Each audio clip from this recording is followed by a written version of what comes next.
Perkenalkan, nama saya Dery Simbiring dengan NIM 210306160 dari kelas PTNA. Di sini saya akan menjelaskan proses sintesis YO, proses sintesis albumin dan proses sintesis kerabang. Adapun tujuan dari pembuatan video ini adalah untuk memenuhi tugas dari Ibu Insinyur Tati Pidianasari SPT MP IPM.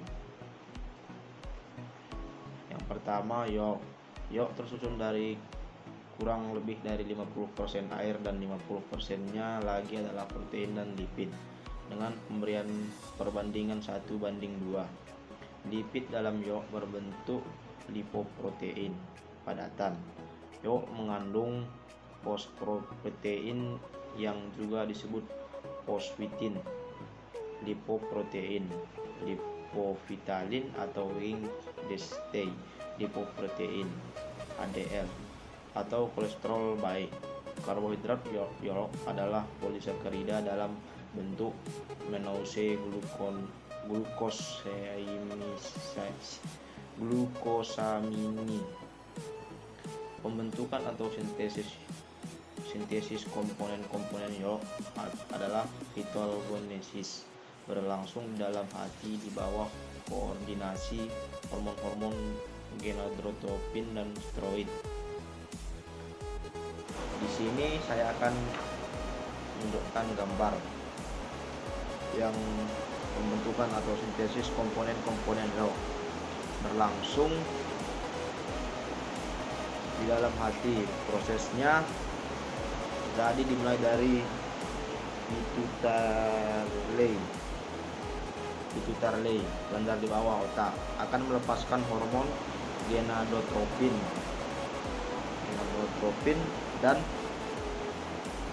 dan hormon steroid akan melepaskan hormon estrogen dan hormon steroid. Ini akan menyuruh hati untuk melakukan sintesis protein. Sintesis protein akan dilakukan di dalam nukleus dengan komponen-komponen YO, yaitu asam amino, lipid, fosfor, dan kalsium.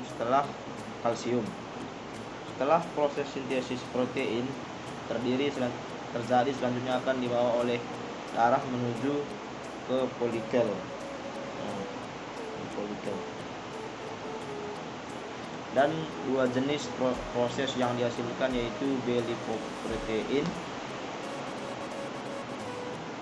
lipoprotein yang berfungsi membawa trigliserida, kolesterol dan lipid untuk disebar ke saluran tubuh. Lalu ada proses pembentukan YO dalam folikel. Terdapat lipovitalin dan fosfin yang fungsinya untuk memberi makan sel telur dan melindunginya. Setelah semua proses terjadi, maka YO atau kuning telur akan terbentuk.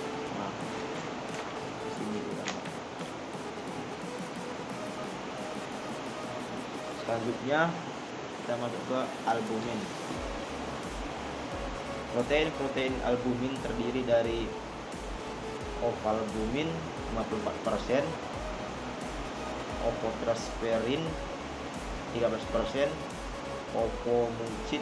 opomacid 11%, opoglobulins 8%, lysosme 3,5%, opomucin 1,5 sampai 3%.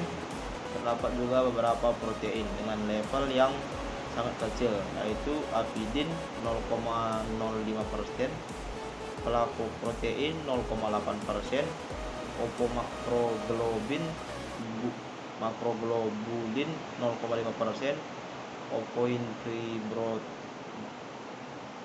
opoinhibitors 0,1 sampai 1,5%, opoglycoprotein 0,5 sampai 1%, dan papain inhibitor 0,1%. Hormon steroid memiliki peran penting dalam sintesis protein.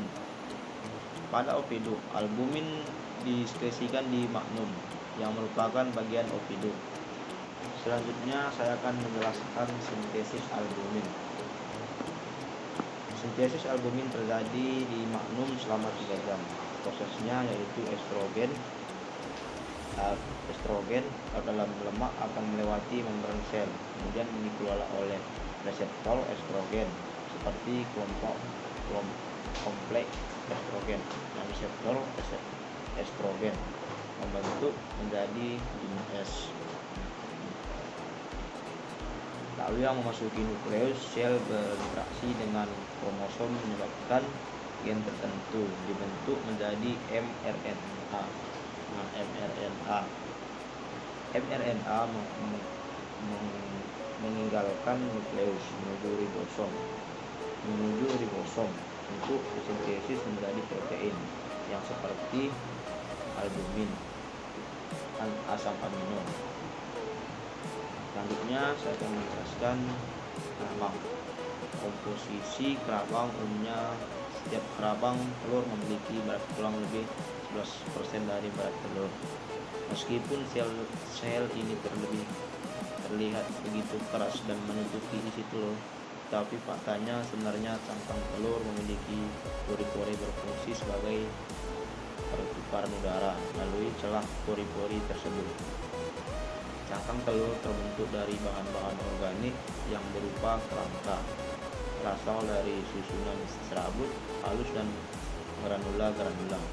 Selain itu ada juga substansi interstital yang tersusun dari campuran garam organik.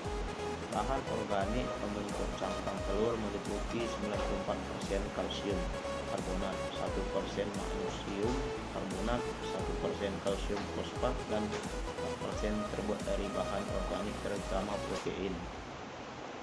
Pembentukan kulit telur terbagi menjadi 4 bagian utama, yaitu kutikula, lapisan bunga kerang, dan lapisan mamila seperti lapisan membran. Hormon steroid dan prolaktin terlibat dalam pembentukan kerabang telur melalui proses yang kompleks ditandai dengan peningkatan secara periodik hanya ketika dalam fase bertelur dan meningkatnya total kalsium plasma. Sini akan menjelaskan gambar sintesis kerabang.